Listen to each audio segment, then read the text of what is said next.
Bien-aimés frères et sœurs dans le Seigneur Jésus, bonsoir. Et une fois de plus, c'est un réel plaisir pour moi de pouvoir communier avec vous à travers cette émission, que votre lumière luise. Et ma prière est que chaque jour, chaque semaine et mois après mois, que vous puissiez constater que votre lumière est en train de resplendir et que vous êtes en train de courir dans le couloir de votre destinée. La semaine dernière, nous avions parlé du thème de l'amour et nous nous sommes appesantis sur la façon dont la parole de Dieu nous exhorte à aimer nos frères et nos sœurs qui sont autour de nous. Et nous nous sommes basés sur l'exhortation que l'apôtre Paul avait donnée aux Romains sur la bonne façon de nous y prendre avec nos frères et nos sœurs dans Romains 12. Et aujourd'hui, nous allons poursuivre dans le même sens et en précisant un aspect qui rentre dans le cadre de l'amour et qui est assez sensible, qui est assez délicat. Il s'agit du pardon. Et le titre de mon message aujourd'hui est « Le pardon, une puissance qui libère ». Le pardon, une puissance qui libère. Le pardon est un des piliers forts de l'amour. Le pardon, c'est un autre nom de l'amour selon le cœur de Dieu. Et pour cela, nous pouvons voir dans 1 Corinthiens 13, et à partir du verset 4, ce que Dieu lui-même dit de l'amour dont il nous parle tant. Et dans cette version de la Bible, il est dit que l'amour est patient, l'amour est plein de bonté, l'amour n'est point envieux, l'amour ne se vante point et ne s'enfle point d'orgueil. L'amour ne fait rien de malhonnête. Il ne cherche point son intérêt. Il ne s'irrite point. Il ne soupçonne point le mal. Il ne se réjouit point de l'injustice, mais il se réjouit de la vérité. Il excuse tout. L'amour croit tout. L'amour espère tout. L'amour supporte tout. Combien de fois nous sommes devant des situations avec des frères, des sœurs, des situations où nous sommes confrontés à ce problème lié à l'amour. Et quand nous regardons aujourd'hui, que ce soit dans l'Église de Christ ou que ce soit dans les familles ou dans les milieux professionnels, nous rencontrons des personnes qui sont confrontées à ce problème lié au pardon, qui ont des difficultés de pardonner et qui n'arrivent pas à se libérer de certains fardeaux, de certaines situations par lesquelles ils passent. Et selon la petite expérience que nous avons en écoutant les uns et les autres, nous nous rendons compte que les difficultés relationnelles et surtout le point relatif au pardon est un problème qui mine les uns et les autres. Et souvent, on veut rapidement passer là-dessus. Souvent, on étouffe cette question-là dans nos cœurs, mais en réalité, nous sommes toujours face à cette question liée au pardon et le Seigneur nous interpelle tout le temps par rapport à cette question. Quand nous voyons ceux qui nous ont blessés autour de nous, nous sommes confrontés à la question de savoir est-ce que réellement nous avons pardonné, oui ou non. Si nous avions parlé la semaine dernière de la bonne façon, de la meilleure façon d'aimer nos frères, et je pense aujourd'hui qu'il est de bon ton que nous nous arrêtions pour voir dans ce domaine du pardon, qu'est-ce qui se passe en réalité. Chacun de nous, d'une façon ou d'une autre, a été offensé ou avons offensé une autre personne. Et qu'est-ce qui se passe dans ce domaine? On peut être victime de plusieurs manières, soit de rejet, soit d'abus, et l'abus peut se traduire sous forme d'abus physique ou d'abus émotionnel, psychologique ou verbal. Il y a aussi même des abus sexuels que nous constatons aujourd'hui que plusieurs personnes expliquent. Et nous voyons aussi que par rapport aux situations que les uns et les autres rencontrent qui leur posent des problèmes de pardon, il y a aussi la question de la trahison, de la négligence, de la cruauté et des malédictions proférées de part et d'autre contre des gens, ou encore de la tromperie, de la calomnie, de la diffamation. Et tout cela constitue des points qui créent des difficultés relationnelles et qui posent le problème lié au pardon. Et quand nous sommes heurtés, quand nous sommes victimes d'une situation, la première question que nous devons nous poser, comment nous sommes en train de gérer cette situation au fond de nous. Parce que ce qui se passe, c'est que dès que nous sommes heurtés, dès qu'on nous a blessés, nous commençons par le ressentiment. Et dès ce niveau-là, nous devons prendre notre responsabilité à deux mains pour approcher les gens qui sont autour de nous, qui nous ont heurtés, pour régler la situation et passer là-dessus, tout en sachant que nous sommes en train d'exprimer ici l'amour selon le cœur de Dieu. Mais quand nous laissons ces situations perdurer, tout de suite, nous rentrons dans ce qu'on appelle l'amertume. Et quand l'amertume dure dans le cœur, cela se transforme en haine. Et plus tard, nous voyons des gens qui ont le cœur tellement rempli de haine qu'ils arrivent même à exprimer d'une façon ou d'une autre l'envie de meurtre. Le meurtre peut être verbal, le meurtre peut être dans les pensées, c'est-à-dire que les gens ont dans leur cœur l'idée vraiment de commettre un meurtre, qui peuvent soit maudire les gens à travers leur langage, mais aussi ça peut être aussi physique. Et c'est pourquoi nous pouvons voir dans certains pays où facilement des gens arrivent à commettre des meurtres parce qu'ils n'ont pas su gérer dès le début le ressentiment suite à une blessure ou à un mal quelconque qu'on leur a fait. Et ce mal, cette peine qui est restée dans leur cœur s'est transformée en amertume et plus tard en haine. Donc nous devons tout de suite nous demander où est-ce qu'on en est avec les situations que nous traversons vis-à-vis des uns et des autres. Et souvent, nous nous demandons, est-ce que nous sommes en mesure même de surmonter les situations ou encore d'aller vers l'autre pour chercher à résoudre les questions de façon à exprimer le cœur de Dieu. Et c'est à ce niveau que nous devons comprendre que pardonner, c'est une décision.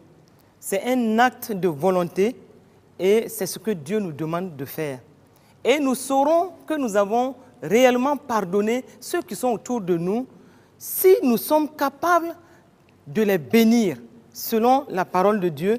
Et dans Matthieu 5, 44, où il est dit « Aimez vos ennemis, bénissez ceux qui vous maudissent, faites du bien à ceux qui vous haïssent et priez pour ceux qui vous maltraitent et qui vous persécutent. » Quand nous sommes en mesure, devant un mal qu'on nous a causé, quand nous sommes en mesure de bénir ceux qui nous ont fait du mal, ou de prier pour eux, ou de leur faire du bien, cela veut dire qu'on est arrivé réellement à pardonner. Et chacun de nous a besoin de passer par cette expérience parce que c'est la recommandation que le Seigneur nous fait à partir de sa parole. Et quand nous répondons par la grâce devant le mal qu'on nous a fait, c'est-à-dire que quand nous, tout de suite, nous allons nous prenons en charge les situations avec un esprit de grâce pour dire que nous préférons libérer ceux qui nous ont fait du mal, nous sommes en train donc de répondre selon le cœur de Dieu et en ce moment-là, nous méritons les bénédictions du Seigneur. Et qu'est-ce que la parole de Dieu lui nous dit à propos du pardon?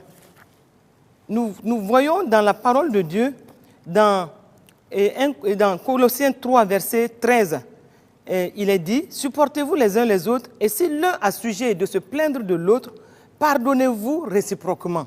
De même que Christ vous a pardonné, pardonnez-vous aussi. » Donc, nous devons nous supporter les uns les autres. Et si l'un a sujet de se plaindre de l'autre, et ça, il est clair que par moments, nous nous plaignons par rapport aux situations qui nous sont causées. Et ici, la parole de Dieu nous exhorte non seulement à nous supporter les uns les autres, mais aussi à nous pardonner les uns les autres devant les situations. Et aussi, dans Matthieu 6, à partir du verset 14, il est dit « Si vous pardonnez aux hommes leurs offenses, votre Père céleste vous pardonnera aussi. Et ceci nous interpelle dans la mesure où chaque jour, nous sommes devant cette prière que nous formulons chaque jour à notre Père Céleste, où nous disons, et nous récitons, où nous prions selon cette prière dans Matthieu 6, et à partir du verset 9, « Notre Père qui es aux cieux, que ton nom soit sanctifié, que ton règne vienne, que ta volonté soit faite sur la terre comme au ciel. Pardonne-nous nos offenses, comme nous pardonnons aussi à ceux qui nous ont offensés. » Là, nous sommes en train de dire à Dieu, oui, nous pardonnons sincèrement et réellement aux autres et nous te demandons, de la même façon que nous pardonnons aux autres, pardonne-nous de cette même façon. Dans cette prière-là, nous devons comprendre qu'il y a un point sur lequel nous devons faire attention. Parce que si nous sommes dans une situation difficile avec une personne et que nous disons, oui, Seigneur, moi j'ai pardonné à cette personne-là, mais je n'arrive pas à oublier. Et je ne vais même pas oublier ce que cette personne m'a fait. Nous sommes en train au même moment de dire à Dieu, moi aussi, quand je pose des offenses par rapport à toi, pardonne-moi, mais n'oublie pas ce que j'ai fait. Tu peux me pardonner, mais n'oublie pas. Ou encore, certains peuvent dire, oui, j'ai pardonné, mais en partie. Tu es en train de dire en ce moment, mon frère ou ma soeur, que à Dieu, pardonne mes offenses en partie. Parce que c'est ce point de cette prière-là est assez clair. Pardonne-nous nos offenses comme nous pardonnons aussi à ceux qui nous ont offensés. Et je pense que là, nous devons faire attention. Souvent, nous récitons cette prière-là sans faire attention à ce point précis qui nous interpelle par rapport à la façon dont nous sommes en train de pardonner et ceux qui sont autour de nous et qui nous ont causé du mal. Et cela nous fait penser à cet homme qui avait été vraiment blessé par un de ses collègues. Il avait été blessé par un de ses collègues au service par rapport au traitement d'un dossier et il avait reçu des injures graves de la part de son collègue. Et quand il est arrivé à la maison, en bon chrétien, il s'est mis à genoux et puis il a commencé à dire au Seigneur, vraiment, j'ai été blessé par mon collègue aujourd'hui, ça a été difficile pour moi. Mais vraiment, je pardonne parce que tu m'as dit de pardonner. Mais réellement, je ne peux pas oublier. Et je crois que je vais régler cette situation avec lui et d'une certaine façon. Mais en disant cela, ce n'était pas de la bonne façon qu'il voulait régler cette situation. Mais immédiatement, en priant, l'Esprit de Dieu lui a dit, écoute, tu viens de dire dans ta prière, pardonne-nous nos offenses comme nous pardonnons à ceux qui nous ont offensés. Et tout de suite, l'Esprit de Dieu l'a arrêté pour lui dire, si tu veux traiter, tu veux régler des comptes à ton collègue, et tu dis, bon, tu as pardonné, mais tu vas régler des comptes avec lui d'une certaine façon, tu es en train de dire aussi à Dieu ici, oui, et pardonne-moi mes offenses, mais par rapport à tout ce que je pose comme acte, règle des comptes avec moi d'une certaine façon. Exactement, et c'est ce que ça voulait dire. Donc cet homme tout de suite a été interpellé dans son cœur et il s'est mis à pleurer. Et c'est là qu'il a dit, qu'il explique qu'il n'avait pas compris très tôt la portée de cette prière-là. Nous devons faire attention. Nous devons toujours nous demander, est-ce que nous avons pardonné de la bonne façon et est-ce que nous avons pardonné complètement? Parce que ce n'est pas un processus. Le pardon est un acte volontaire, c'est une décision et c'est tout de suite qu'on doit poser cet acte-là et arrêter et toute forme de commentaire là-dessus. Parce que si nous pardonnons et que nous sommes encore en train de murmurer ou de dire des choses par rapport à cette personne à qui nous avons pardonné, cela remet en question totalement le pardon dont nous parlons. Et la parole de Dieu nous exhorte réellement à aller vers les autres, à arrêter toute situation par notre cœur de pardon. En plus, dans la parole de Dieu, nous voyons dans Marc 11, à partir du verset 25, qu'il nous est dit, « Et lorsque vous êtes debout, faisant votre prière, si vous avez quelque chose contre quelqu'un, pardonnez, afin que votre Père qui est dans les cieux vous pardonne aussi vos offenses. Oui, souvent, nous avons des choses contre, soit des frères, soit des sœurs ou des amis qui nous ont offensés. Nous savons dans notre cœur qu'il y a des situations qui ne sont pas claires entre nous. Et nous ne sommes pas contents de ces situations. Et nous nous sentons même blessés. Mais la parole de Dieu nous dit ici que si nous avons quelque chose contre quelqu'un, pardonnons. Et ce pardon ici peut prendre divers processus. Nous pouvons soit appeler la personne, lui dire clairement que telle situation ne m'a pas plu et je me suis senti blessé, mais réellement, je veux régler cette situation avec toi et moi je te pardonne et je sais que tu m'as pardonné. Et là, le linge est lavé et nous continuons. En ce moment, ta prière peut être agréée. Ou encore voir directement la personne, parler avec la personne, dire à la personne ce que tu as ressenti et comment tu as compris la situation et demander pardon à la personne ou encore décider de pardonner la personne. Et en ce moment, le Seigneur lui-même se réjouit de notre attitude et il veut en ce moment, et il aura des motifs de bénédiction pour nous. Il nous est parlé dans la parole de Dieu, dans Matthieu 18, de ce roi à qui un serviteur devait plusieurs milliards. Il devait plusieurs milliards et il n'était pas en mesure de payer ces milliards au roi. Et par compassion, le roi lui a remis toute cette dette. Mais il nous est dit dans le même passage que quand ce serviteur est sorti de la face du roi, il a rencontré un de ses collègues, un de ses camarades plutôt, qui lui devait juste quelques milliers de francs. Et celui-ci lui a demandé de lui faire grâce. Mais qu'est-ce qui s'est passé? Ce serviteur à qui le roi avait remis plusieurs milliards, il était fâché et il s'est saisi de l'autre serviteur et pour le battre. Et c'est ainsi donc que quand le roi a été mis au courant, il a fait arrêter ce premier serviteur-là parce qu'il n'a pas été non seulement reconnaissant de ce que le roi avait fait, mais il s'est mal comporté par rapport à quelqu'un d'autre qui lui devait nettement moins. Et il nous a dit dans la parole qu'il a été livré au bourreau jusqu'à ce qu'il ait payé. Et la parole de Dieu continue en nous disant, c'est ainsi que notre Père se comportera envers nous si nous ne nous pardonnons pas les uns les autres. Puisqu'il est dit que son maître irrité le livra au bourreau jusqu'à ce qu'il ait payé tout ce qu'il devait. Et c'est ainsi que notre Père nous traitera si chacun de nous ne pardonne à son frère de tout son cœur. Et nous devons nous pardonner de tout notre cœur. Pas nous pardonner, mais au fond de nous, garder cette idée de vengeance. Parce que si nous avons réellement pardonné à nos frères, la vengeance doit quitter notre cœur. Si nous avons réellement pardonné à nos frères, nous ne devions plus être en train de nous irriter ou encore de chercher à nous venger pour quelque raison que ce soit. Ça, c'est un des bienfaits du pardon qui libère, qui est une puissance et qui libère. Et quand nous pardonnons, il n'y a plus d'accusation entre les deux parties. L'accusation est totalement annulée. Et en ce moment, nous sommes en train de poser un acte de grâce et c'est Dieu en ce moment qui nous le vaudra.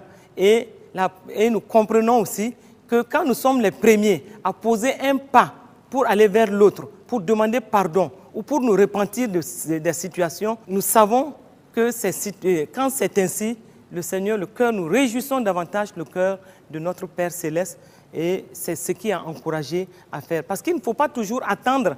Parce que ce qui se passe, c'est que les deux parties attendent. Chacun attend que ce soit l'autre qui fasse le premier pas pour que les situations soient réglées.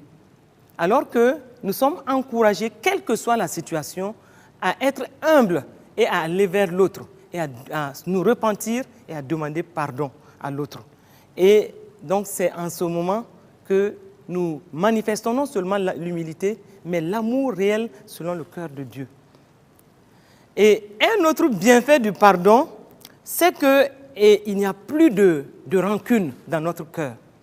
La rancune est une mauvaise racine qui, dans notre cœur, peut nous causer beaucoup de difficultés.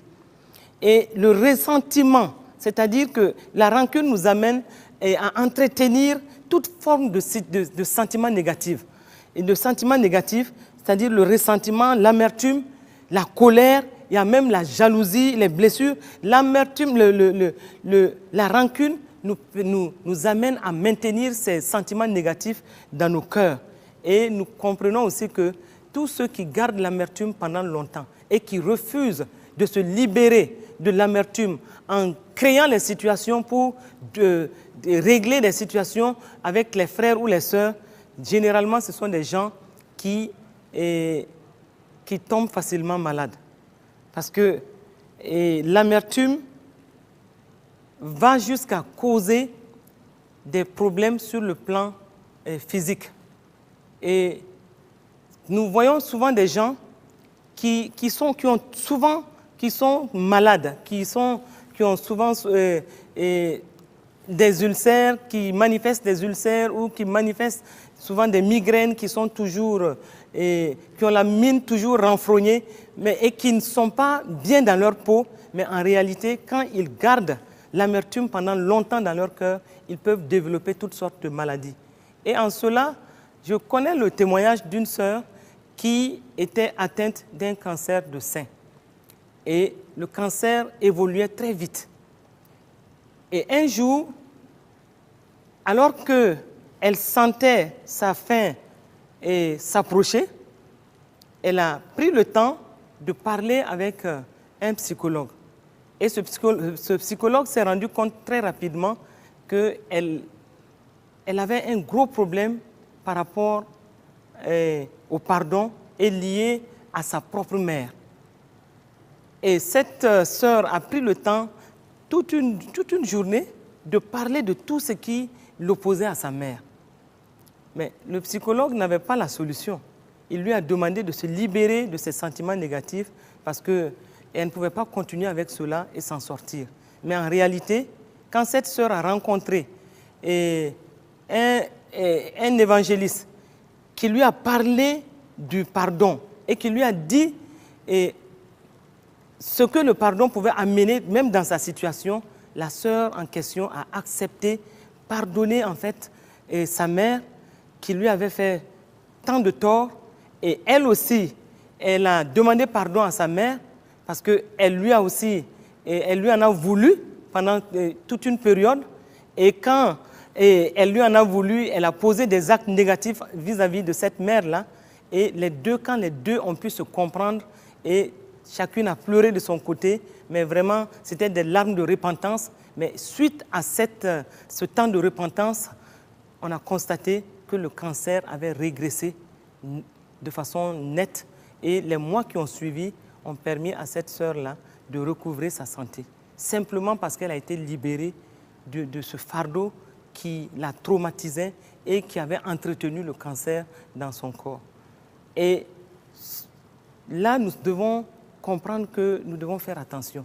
Juste parce que nous refusons de pardonner, nous pouvons développer des maladies dans notre corps.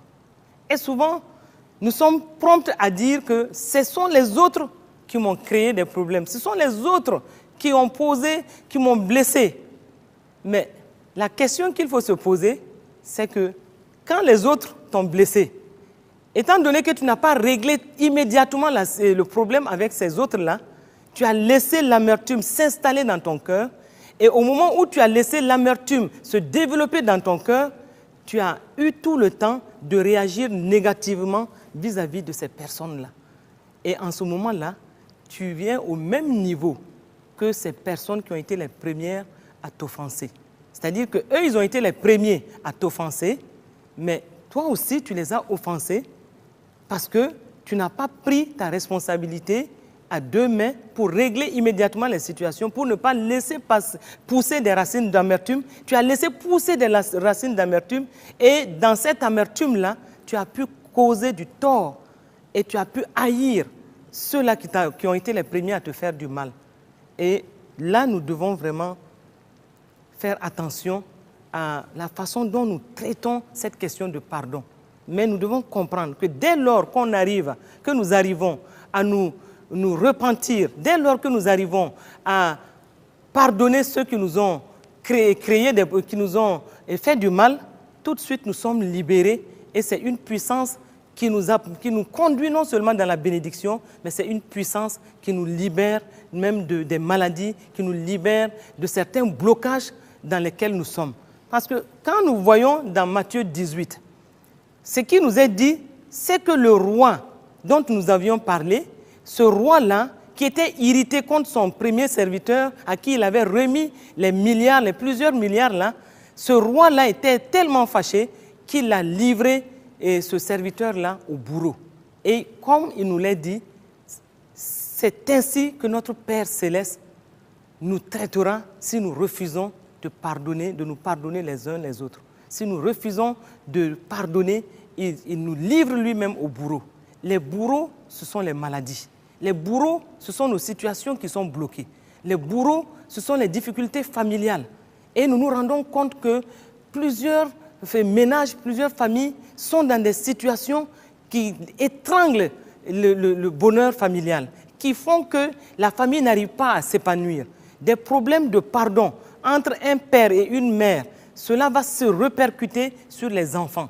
Et en ce moment-là, le père et la mère ne peuvent pas s'associer, ils ne peuvent pas avoir la victoire dans la prière parce que leur prière sera forcément bloquée.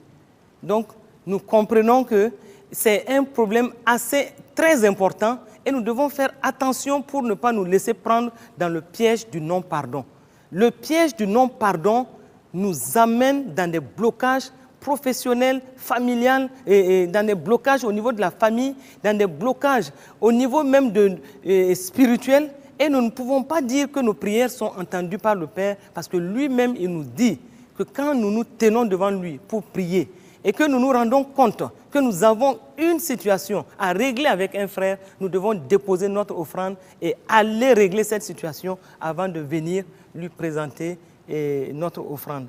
Et nous devons comprendre que si nous arrivons à vaincre dans cette situation de pardon, nous sommes libérés des bourreaux dans les choses à qui nous pouvons être livrés. Si Dieu lui-même te livre au bourreau, qui pourra te délivrer? Donc nous devons comprendre que nous n'avons pas d'échappatoire. En fait, dans cette situation, nous devons absolument pardonner. Nous devons absolument nous libérer des situations. Nous devons absolument sortir des filets de non-pardon pour non seulement notre propre bien, mais aussi pour le bien de ceux qui nous ont fait du mal. Et nous comprenons aussi que une offense qui provoque toujours un désaccord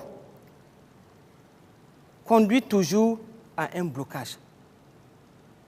Et nous n'avons pas besoin forcément de nous justifier ou de dire que c'est nous qui avons raison. Et ce soir, mon interpellation, c'est que est-ce que tu acceptes pardonner? Et est-ce que tu pardonnes de tout ton cœur? Est-ce que quand tu pardonnes, tu es sûr dans ton cœur que tu as réellement pardonné? Cela me fait penser à cette veuve qui avait été vraiment traumatisée par des gens qui avaient abusé d'elle en détournant la pension alimentaire qui lui était destinée. Et ces gens qui avaient détourné cette pension-là et sur une longue période avaient été en fait... ils étaient dans cette situation-là avec cette femme où cette veuve-là avait beaucoup souffert. Et cette veuve qui avait beaucoup souffert avait développé une amertume dans son cœur. Elle n'arrivait pas du tout à accepter ce qui s'était passé. Parce que non contente du fait qu'elle est une veuve, et elle se retrouve dans une situation difficile, elle n'a pas de quoi donner à ses enfants. Et cette femme a été tellement traumatisée que la haine s'est placée dans son cœur. et elle ne s'en sortait pas. Mais quand, à un moment, elle a décidé réellement de pardonner parce qu'elle s'est rendue compte qu'elle ne pouvait plus continuer de cette façon, cette veuve a vraiment versé des larmes, mais en disant « J'accepte pardonner et je suis sûre que j'ai pardonné ».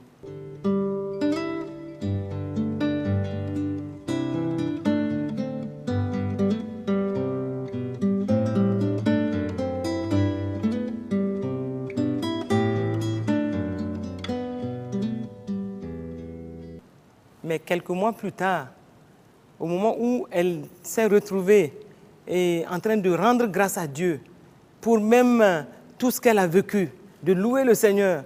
Et entre-temps, elle était devant ce cas-là, dans son esprit, elle a dit, oui Seigneur, j'ai vraiment pardonné à tous ces gens-là qui m'ont fait du mal.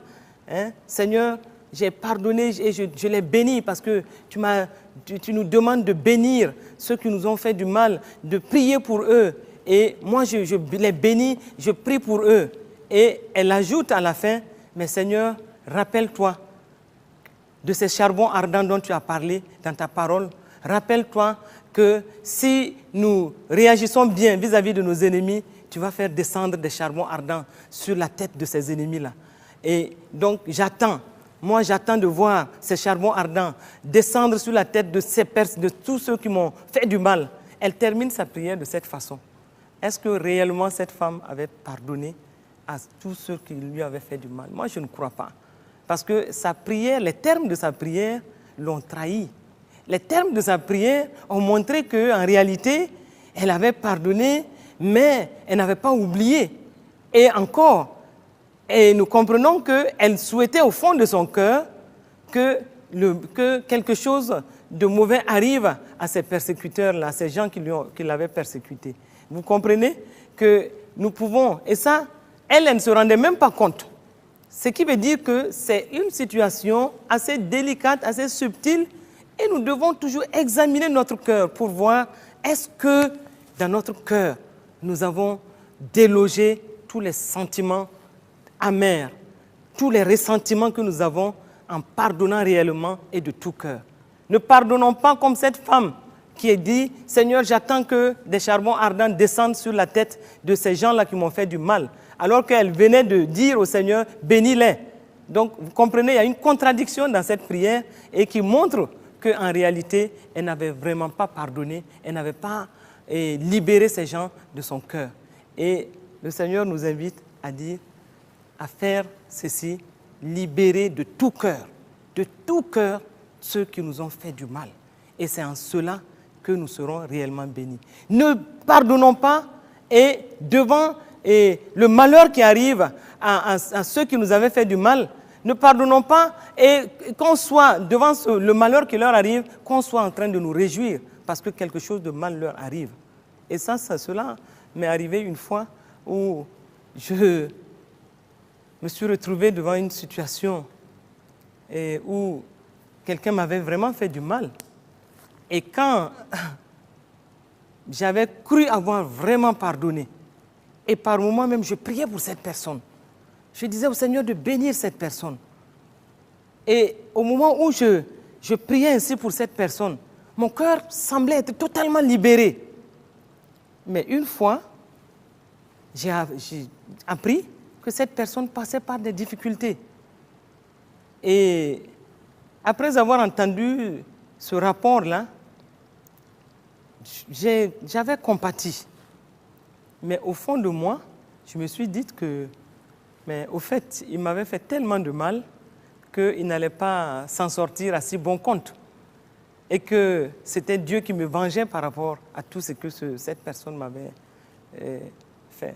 Donc, du coup, nous logeons subtilement ce sentiment dans nos cœurs de voir le mal arriver à ceux qui nous ont offensés d'une façon ou d'une autre, même quand nous croyons avoir pardonné.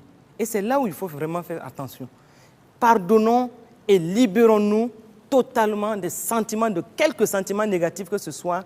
Et comme la parole de Dieu nous le recommande, bénissons de tout cœur, bénissons de toute notre âme ces gens et libérons-les pour que nous soyons dans une joie parfaite vis-à-vis d'eux, mais qu'on puisse réjouir le cœur de Dieu. Et comme nous l'avons dit un moment, ne pardonnons pas avec un sentiment caché de chercher coûte que coûte des situations pour nous venger. Et plusieurs personnes tombent dans ce piège-là. Ils pardonnent, ils libèrent ceux qui leur ont fait du mal, et plus tard, ils cherchent les opportunités pour se venger par rapport à ces gens. Et ça, c'est assez subtil, c'est tapis dans le cœur de l'homme. Les situations de vengeance, les opportunités pour se venger. Et cela, nous constatons que les gens arrivent difficilement à se libérer de ce sentiment de vengeance. Tout semble beau, tout semble parfait. On semble dire, oh, dans mon cœur, tout se passe bien, j'ai pardonné, j'ai libéré ce frère ou cette sœur. Mais au fond de nous, il y a encore ce sentiment qui crie vengeance. Il y a encore cette colère qui gronde au fond de nous. Et cela, en fait, ne nous libère pas. Nous pouvons nous cacher devant Dieu, et devant les hommes plutôt, mais nous ne pouvons pas nous cacher devant Dieu. Et Dieu mettra toujours le doigt sur ces points-là qui peuvent miner notre vie. Et l'Esprit de Dieu est très efficace pour cela. L'Esprit de Dieu viendra dans notre cœur comme un scanner pour mettre à nu toutes les imperfections. Mais nous devons obéir à l'Esprit de Dieu et nous devons aller dans le sens du cœur de Dieu pour pardonner. Nous devons aller dans le sens du cœur de Dieu pour libérer les gens, parce qu'en les libérant, nous nous faisons du bien et nous leur faisons aussi du bien. Et c'est ce qui doit nous interpeller aujourd'hui quand nous parlons du pardon, qui est une puissance qui libère, une puissance qui bénit, une puissance qui amène une grâce particulière dans les vies des uns et des autres. Devant les difficultés, demandons-nous, Seigneur, que faut-il faire? Il m'est arrivé de passer par une situation difficile. Tellement difficile que je suis parti, je me suis éloigné de ma maison pour avoir des jours de prière, pour demander au Seigneur de m'aider dans cette situation, demander au Seigneur de me libérer de ces situations qui étaient des épreuves vraiment dans ma vie. Et je demandais au Seigneur, qu'est-ce qu'il faut faire? J'ai pris sur moi de jeûner 3 jours et de crier à Dieu. Et quand je suis parti dans ce temps de jeûne et de prière, au moment où je priais, le Seigneur m'a arrêté pour me dire, dans cette situation, tout ce que tu as à faire, et ce qui sera le chemin de ta victoire, c'est de pardonner à ces gens-là qui t'ont fait du mal. Ils ne savent même pas ce qu'ils font. Et c'est pourquoi le Seigneur, même au moment où il perdait les dernières gouttes de son sang, il s'est écrié, Père, pardonne-leur, car ils ne savent ce qu'ils font. Ces gens ne savent même pas ce qu'ils ont fait. Toi, tu as tout le devoir de les pardonner. Et c'est en cela que tu auras la victoire. Le pardon est un chemin de victoire. Le pardon est un chemin qui nous apporte la bénédiction. Et je n'arrivais pas à comprendre que dans la situation où je passais, que le Seigneur puisse me dire simplement, pardonne à ces gens. Et ça semblait être simplement la réponse de tout ce que je voulais faire comme prière. J'ai lutté avec cela. Je me suis demandé qu'est-ce qu'il fallait et comment il fallait s'y prendre. Des gens qui m'ont fait du mal, comment veux-tu que je les pardonne? Et cela était suffisant pour que moi je rentre dans la victoire. Mais c'était ça la réponse de Dieu. Et j'ai dû, au bout de ces jours de jeûne et de prière, j'ai vu qu'il n'y avait rien d'autre à faire. Ce n'était pas là une question de prier, de faire des prières de combat ou de crier à Dieu d'une autre façon. Je devais simplement obéir à Dieu. Je devais prendre mon courage à 2 mains et m'humilier, aller vers ces gens qui m'ont fait du mal. Quand bien même c'était eux qui m'avaient fait du mal, aller vers eux et même leur demander pardon. Parce que le Seigneur m'a convaincu ce jour-là que oui, c'est eux qui t'ont fait du mal. Ils ont été les premiers à te faire du mal, mais toi aussi, tu t'es mal comporté parce que quand ils t'ont fait du mal, tu n'as pas tout de suite réagi dans le pardon, tu n'as pas tout de suite réagi en rejetant le ressentiment, mais tu as gardé l'amertume en toi pendant un temps et pendant tout ce temps-là, tu as eu tout le temps de les critiquer, de les juger, de parler mal d'eux et de de développer même en toi et cette idée de vengeance. Et tout cela constituait un paquet de péchés qui t'amenait presque au même niveau qu'eux. Et le Seigneur m'a convaincu qu'il fallait aller vers ces gens, non seulement les libérer, mais aussi demander pardon, ce qui semblait très difficile pour moi. Et j'ai demandé au Seigneur, avant de quitter ce temps de prière, j'ai demandé au Seigneur, mais comment vont-ils comprendre que je garde toujours ma raison? Et souvent, c'est ce qui nous cause des problèmes dans le domaine du pardon. Parce que nous voulons toujours qu'au finish, malgré tout, qu'on reconnaisse que c'est nous qui avions raison. Et j'étais en train de demander au Seigneur, mais dans cette situation, comment ces gens vont comprendre que c'est eux qui m'ont réellement fait du mal? Puisque tu me demandes de leur demander même pardon. Et comment même vais-je aller vers ces gens? Ils ne vont même pas comprendre ma démarche. Mais le Seigneur me dit, soit tu es obéissante à ma voix, soit tu te débrouilleras avec ton problème. Mais je me suis rendu compte qu'il n'y avait rien à faire.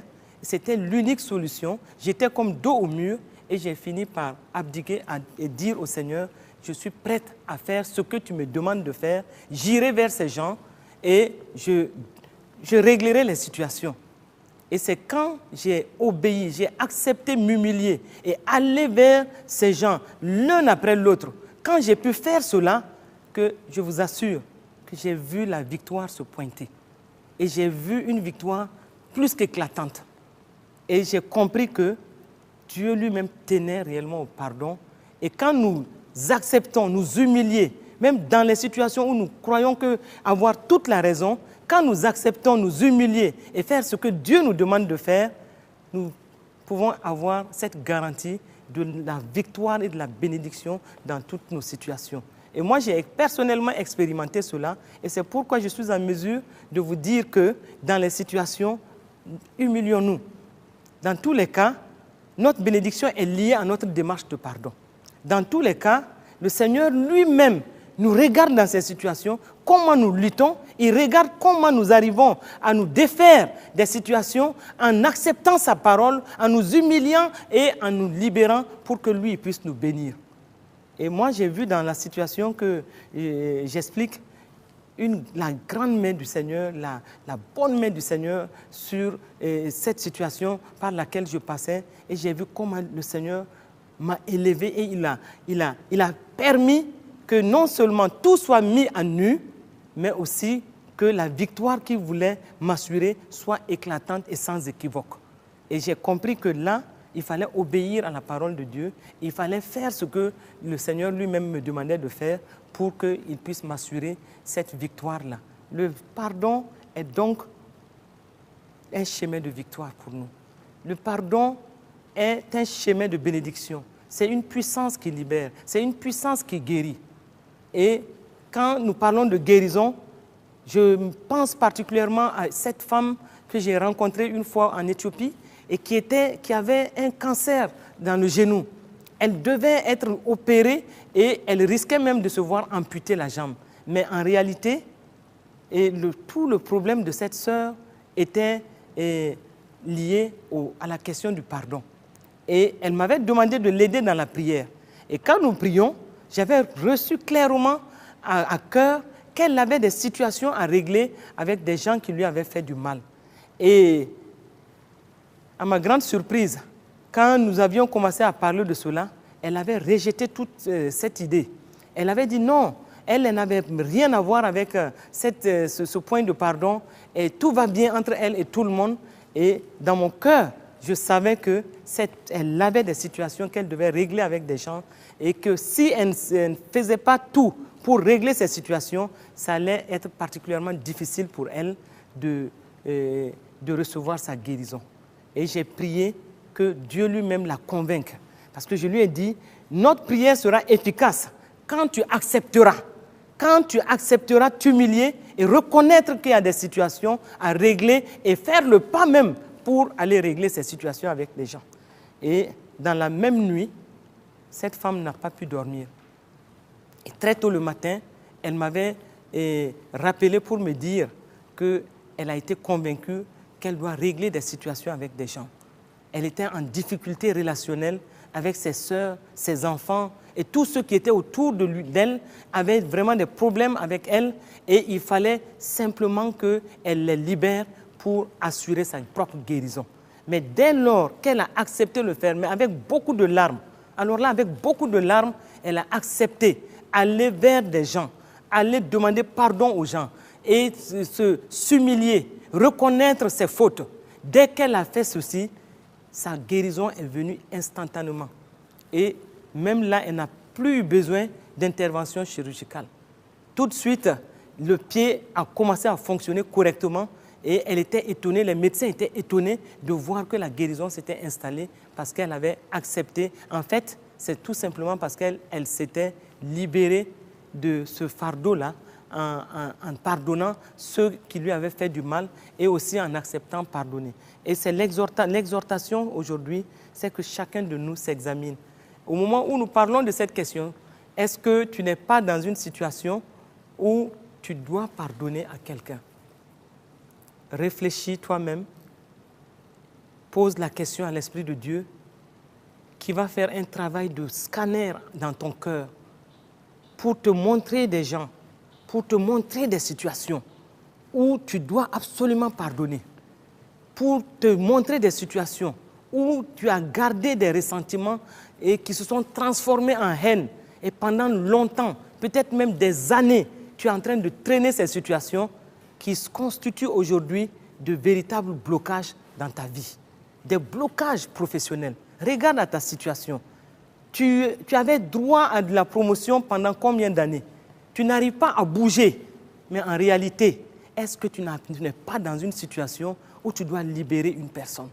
Est-ce que tu n'es pas dans une difficulté relationnelle que tu essaies d'étouffer dans ton cœur? Tu ne veux pas en parler, mais en réalité, cela constitue un blocage véritable pour toi. Et ce blocage-là doit être levé. Alors que nous te parlons aujourd'hui, ce blocage doit être levé. Tu dois accepter et au fond de toi, reconnaître que tu dois aller vers ces gens et régler ces situations. Il n'y a pas de honte en cela. Quand tu mesures, quand tu regardes à ce que tu perds en ne pardonnant pas, mon frère, ma soeur, je crois que tu as toutes les raisons aujourd'hui de te lever et de te libérer par cette puissance-là qui est le pardon. Regarde comment tu es malade. Peut-être que tu es malade depuis des années. Tu souffres depuis des années. Tu n'arrives pas à t'en sortir. Et aujourd'hui, ce message peut être une libération pour toi. Si tu l'acceptes de tout ton cœur, tu pardonneras certainement à des gens qui t'ont fait du mal. Tu vas libérer certainement des gens qui ont fait en sorte et qui ont posé des actes contre toi et que tu as gardé dans ton cœur. Tu n'arrives pas à dépasser ces situations. Aujourd'hui, tu entends ce message-là, Dieu t'interpelle. Dieu te demande d'examiner ta situation. Regarde comment tu es en train de souffrir. Mais si lui-même Dieu t'a livré au bourreau, il veut aujourd'hui qu'à partir de ce message-là, que toi-même tu puisses être un instrument de ta propre délivrance. Ta propre délivrance, c'est que tu acceptes pardonner. Ta propre délivrance, c'est que tu acceptes t'humilier. Pourquoi ne veux-tu pas t'humilier? L'expérience, moi, m'a montré que plus je m'humilie, plus Dieu m'élève. Quand je m'humilie, Dieu m'élève. Et ne cherche même pas à comprendre qu'est-ce qui se passera quand tu iras vers les gens. Parce que souvent, nous sommes bloqués par rapport à ça. Nous sommes souvent en train de nous demander, que se passera-t-il? Comment ces gens-là vont me recevoir? Ça, mon frère, ma soeur, cela ne te regarde plus. Dieu t'a dit de le faire, fais-le. S'ils te reçoivent bien, gloire à Dieu. S'ils ne te reçoivent pas bien, toi, tu aurais fait ton pas et tu aurais fait ce que Dieu t'a demandé de faire. Mais aujourd'hui, si tu entends la voix de Dieu, à travers ce message-là, n'endurcis pas ton cœur. Libère ceux que tu as emprisonnés dans ton cœur. Libère ceux à qui tu dois le pardon. Libère-toi toi-même parce que tu dois rentrer dans une bénédiction. Même une bénédiction par rapport à ton ministère. Ton ministère est peut-être bloqué parce que tu as des situations que tu n'as pas réglées. Et Dieu ne déroge pas à ses principes, il ne déroge pas à ses lois à cause d'une personne qui refuse d'obéir à sa parole. Et en ce moment, laisse-toi interpeller. Laisse-toi ce soir-là interpeller par la parole que tu entends. Je suis juste un canal pour juste ramener cette situation dans ton esprit et te rappeler que tu dois régler des situations avec des gens. Et aujourd'hui, quand nous écoutons ceux qui viennent vers nous pour poser des problèmes, pour expliquer des situations difficiles qu'ils ont avec les uns et les autres, nous nous rendons compte que le point central de tous ces problèmes, quand on les écoute, le point central, c'est le pardon. Et tant que tu ne vas pas accepter de t'humilier, tant que tu ne vas pas accepter d'aller vers les autres, tant que tu ne vas pas t'ouvrir à cette parole-là, tu peux te créer des problèmes, tu peux être bloqué sur de longues périodes. Examine ta situation, change de comportement, arrête de critiquer, arrête de murmurer, arrête de porter des jugements. Parce que plus tu fais ces choses, plus tu t'enfonces. Et plus tu commets encore d'autres fautes qui feront que tu dois aller davantage vers les gens. Parce que plus tu vas continuer à critiquer, c'est tout le mal, tu fais des semences négatives qui te retournent. Donc tu as aujourd'hui, l'occasion t'est donnée de penser à ces situations et de comprendre que Dieu t'attend sur ces tournants. Dieu t'attend pour te faire du bien, mais il veut que tu obéisses. Il veut que tu sois toi-même l'instrument de ta propre délivrance. Que tu ailles, que tu fasses ce que lui te demande. La parole de Dieu est tellement claire. Lui te demande de pardonner de tout cœur. Il te demande de libérer ceux qui t'ont fait du mal. Ceux qui t'ont posé des offenses, libère-les. Libère-les pour ton propre bien. Libère-les pour que lui-même il puisse te pardonner aussi et qu'il puisse te bénir. Si vous pardonnez aux hommes leurs offenses, votre Père Céleste vous pardonnera aussi et assurément, il vous bénira. Tu dois pardonner à toutes les personnes qui t'ont blessé. Quelles que soient ces personnes-là, même si ces personnes continuent à te faire du mal, accepte aujourd'hui de tout cœur. Demande cette grâce de l'Esprit de Dieu, de pouvoir les libérer de ton cœur. Parce que tu l'as entendu, c'est ta volonté, c'est ta décision. Et nomme toutes ces personnes. Peut-être ce n'est même pas une seule personne. Il y a plusieurs personnes qui t'ont fait du mal. Nomme-les. Qu'elles soient vivantes ou décédées, nomme-les et pardonne. Libère-toi de ces situations. Et si tu finis de les libérer, bénis-les de tout cœur. Et pour les bénir, sois sincère dans ton cœur. Ne les bénis pas en priant au fond de ton cœur qu'un malheur leur arrive. Ne les bénis pas en souhaitant entendre que ces gens passent par des situations difficiles. Et ne les bénis pas au fond de toi en les maudissant. Non, bénis-les de tout ton cœur. Bénis-les et quand tu les bénis, prie pour eux. Bénis chacune de ces personnes, prie pour eux et demande à Dieu de les libérer. Demande à Dieu de ne plus faire cas de ces situations par rapport à leur vie. Et si tu as l'occasion de rencontrer certains, rencontre-les. Et ça te fera du bien de les rencontrer et de régler ces situations et d'être quitte avec ce commandement-là de Dieu. Et fais en sorte que la malédiction du non-pardon ne reste pas sur ta vie. Prends plutôt le chemin de la bénédiction, prends plutôt le chemin de la libération, prends plutôt le chemin qui te mène à ta propre victoire et prends le chemin où l'ennemi ne peut pas avoir des arguments contre toi. Et tu as le devoir toi-même de te frayer le chemin de tes percées surnaturelles. Sans le pardon, tu peux toi-même bloquer les percées surnaturelles que Dieu a prévues cette année pour toi. Sans le pardon, tu peux toi-même te limiter par rapport aux percées surnaturelles qui devaient être ton partage cette année. Et ne laisse pas l'avantage à Satan ni à ses démons de te traumatiser. Parce que dès lors que la racine d'amertume est là, tu ouvres la porte à ces mauvais esprits qui peuvent te tourmenter. Et dès lors que tu as accepté, pardonné, tu es libéré de tous ces mauvais esprits, tu es libéré de tous ces tourments et tu rentres dans ta bénédiction. Que à partir de ce soir, que tu réfléchisses toi-même, que tu médites sur ce point que j'ai juste partagé avec vous, que tu médites là-dessus pour une décision personnelle, un acte de volonté pour te libérer pour que Dieu soit glorifié dans ta vie. Et c'est ainsi que ta lumière va continuer à luire. C'est ainsi que, jour après jour, semaine après semaine, tu verras ta lumière resplendissante. Et tu verras que, en pardonnant, en te libérant de tous ceux qui t'ont fait du mal, en les libérant, en les pardonnant, tu verras comment toi-même tu vas resplendir. Tu vas te porter mieux. Et on verra la gloire de Dieu sur toi. On verra la lumière de Dieu sur toi. Et tu vas ainsi exprimer mieux le caractère de Christ. Tu vas exprimer mieux le cœur de Christ. Et c'est en cela que tu vas réjouir le cœur de Dieu et tu vas permettre à Dieu de te compter parmi ses témoins sur cette terre. Que Dieu vous bénisse, que sa grâce repose puissamment sur chacun de vous. Ma prière ce soir pour chacun de vous, c'est que l'Esprit de Dieu vous donne une grâce particulière de pardonner. Je sais que ce n'est pas facile, mais que chacun de vous reçoive cette grâce surnaturelle de pardonner l'impardonnable, de pardonner ce qui est difficile à pardonner, de pardonner pour votre propre bénédiction, de pardonner pour vos percées surnaturelles. Que Dieu vous bénisse et que votre lumière luise. Amen.